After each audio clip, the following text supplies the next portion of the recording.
Hi, Jim here, and you're listening to the Honest Filmmaker podcast, career advice from people in the business. So, the Cannes Film Festival is almost upon us.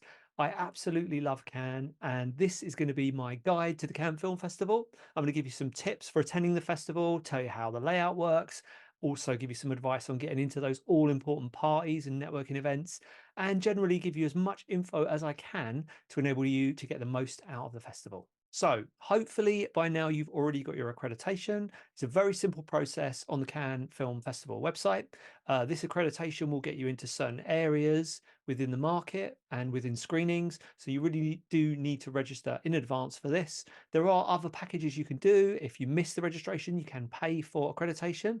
But obviously, if you've got the filmmaker credits on IMDb, you can apply for accreditation and get your badge that will get you into the non-public areas. First of all, things you really need to do before you get to the film festival. So the first thing is to really think about what it is you want to get out of Cannes. Why are you going? Do you have a film? Have you got something you're trying to sell? Have you got a pitch you put together to try and put in front of people, raise some finance? Are you just looking to network with other filmmakers? Are you looking for cast? Really, maybe list out some of those goals that you want to achieve while you're in Cannes, because what will then happen is you'll then be able to direct the rest of your energies into making those things happen. Cannes a great place to meet people, but you really should be getting those meetings set up before you get to Cannes. Now, the way the festival works is a lot of the business for Cannes is done during that first week. That's when a lot of the film sales are made, and a lot of the distributors and sales agents will almost disappear when you get to that second week. So if I was going, I'd definitely go for the first week of Cannes, unless you want to enjoy the whole festival and sort of get more involved in the screenings and events. If you want to do the business section, you want to be there for the first part. Make sure you set up meetings before you go. So contact people you think are going to be interested in your project. So let's pretend I'm going to Cannes with a feature film that I'm trying to get distribution for or find a sales agent. I'd want to set up those meetings well in advance of getting to Cannes, because I don't want to be doorstepping people when I get there because they're going to be busy, they're going to have other meetings on. As well, it's worth doing your research before you go. So really looking at all of the different sales and distribution companies that are attending Cannes, the sort of projects they have, because you want to make sure if you are approaching them for a meeting that they would potentially take your project. It's the type of thing that they distribute or sell. So do your research before you start contacting people. So whether you're looking for funding or if you're just trying to get your film distributed or you're looking for a producer or cast, what you need is that pitch pack.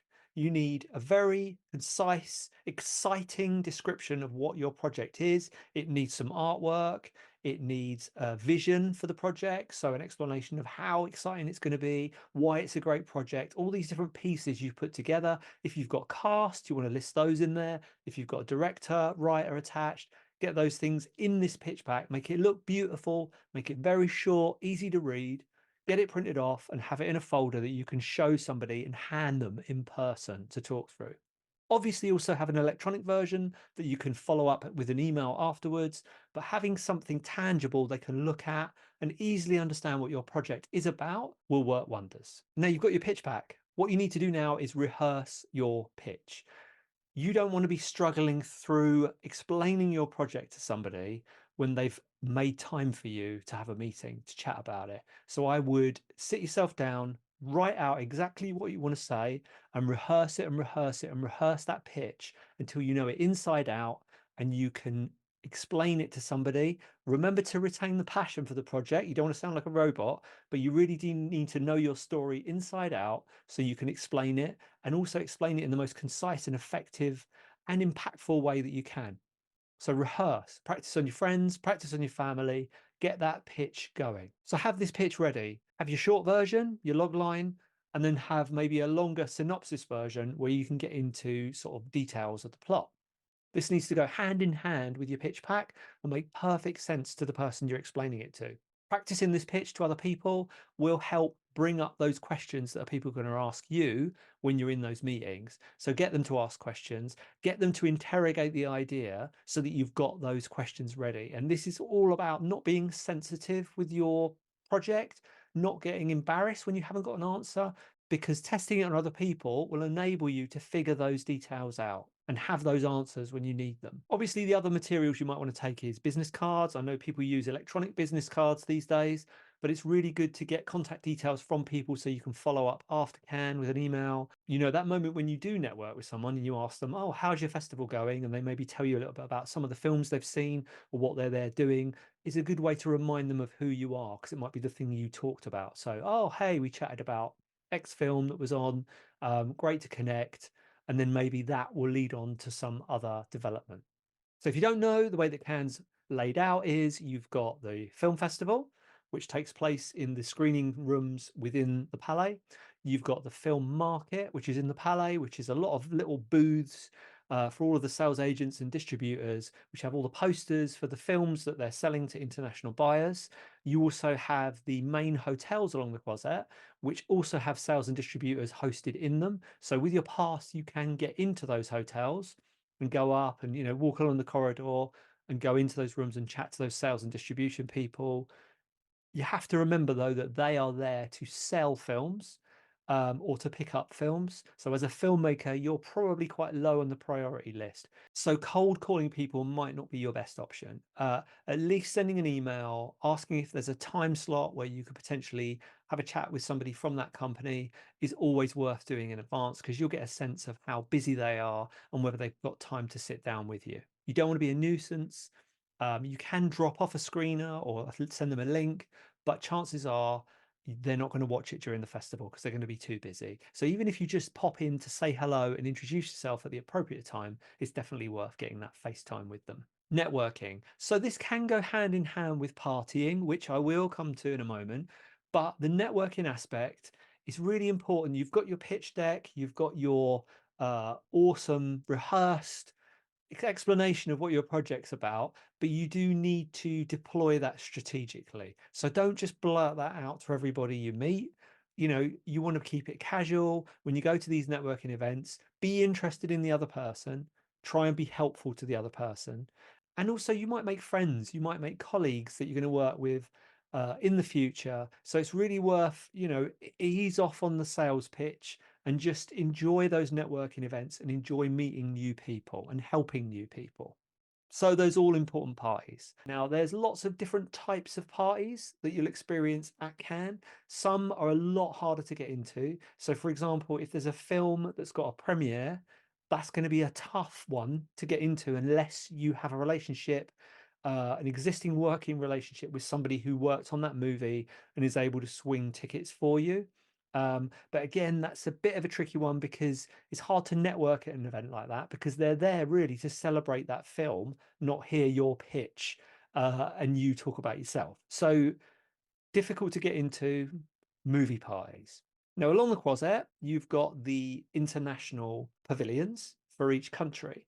Now, a lot of these pavilions will have a happy hour. So they'll have it, say, 5 to 7 every night. They'll have a happy hour where it's free drinks and it's a good opportunity to network. It's worth going into those pavilions at the beginning of the week and just asking, do you guys have a happy hour? Have you got any network events? I'd love to meet people from your country, but do consider whether you actually do want to meet people from that country.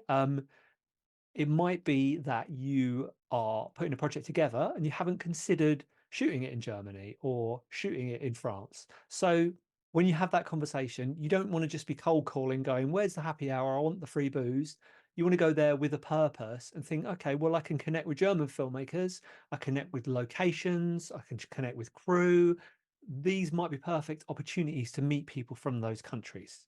So do find out about those events, because if you haven't got a party to go to in the evening, that's a really good place, especially if you're new to Cannes. That's a good place to meet people because it's quite a friendly environment, and you can meet filmmakers from all over the world. Now, some of the countries have bigger parties. They have receptions that are hosted at some of the big hotels along the Croisette. These ones you will need to try and contact people in advance of Cannes. And when I said earlier about wanting to work with people in those countries, you really need to think about, do I want to work with somebody from this country, or am I just trying to get into their party? Things change every year, but some parties tend to skew younger, some parties tend to skew older. You'll figure this stuff out as you go. But what I'd do is I'd write a very polite email to the person who's in charge of the admin for that party. You'll be able to find them online, probably on Sonando. But what you want to make sure is you're polite, you're not pushy, you're just asking to come along to this event and you need a reason either to network or to meet filmmakers from that country, but really be polite and be kind to that person you're connecting with, because more than likely they're either a student on experience or an intern or some administrator within that territory or within that company. So you want to befriend them, chat to them, and hopefully they'll take pity on you and invite you to that party, or they'll see maybe that you've got some value to come to that party.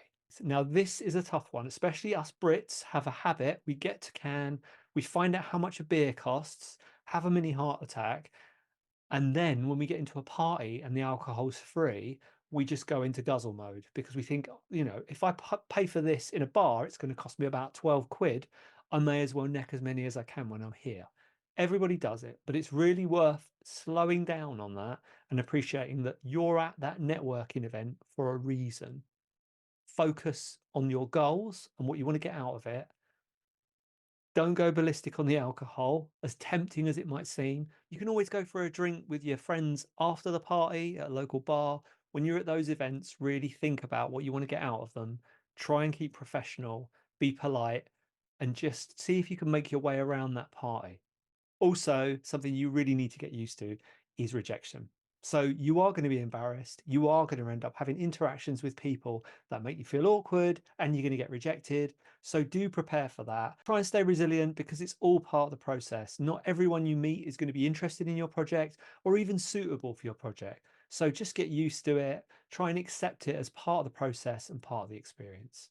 It's also important to figure out where you are as a filmmaker in the pecking order of Cannes. This is how I break it down.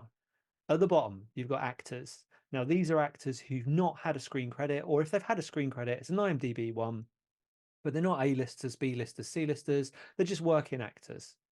Slightly above those, you've got filmmakers. Now, I say slightly above those, you've got filmmakers because filmmakers, maybe you've got more reason to be at the festival and chat to sales agents and distributors because you'll have a project that you're presenting or you're trying to get funded. Above those, you've got sales and distribution. So there's lots of different sales and distributors out there. The bigger ones are obviously hosting parties for some of the films that are premiering Cannes. The smaller ones will maybe have a booth, or they'll just be wandering the Palais having meetings with people. Above that, you've got the press. Now, the press get a lot better access to screenings and events because they're going to report on it and they're going to generate publicity, which is ultimately what the filmmakers want for those movies. And above those, you've got filmmakers with maybe a little bit more heat on them. Maybe they have got a film in competition or they've been in competition before. They'll get invited to more screenings, premieres, and events. And then at the very top of the pile, you've got your A-list, B-list, C-list actors, people who are appearing in films that are on a Cannes or people who are a household name, people who are recognizable and that other people might want in their movie, or at least to come to their party so they can generate some publicity. Another really valuable thing I get out of Cannes is researching films that are out there at the moment. So what you'll see is you'll see these big tentpole art house movies that are screening in the main screens that are in competition. And then you'll see within the Palais a lot of genre movies, maybe.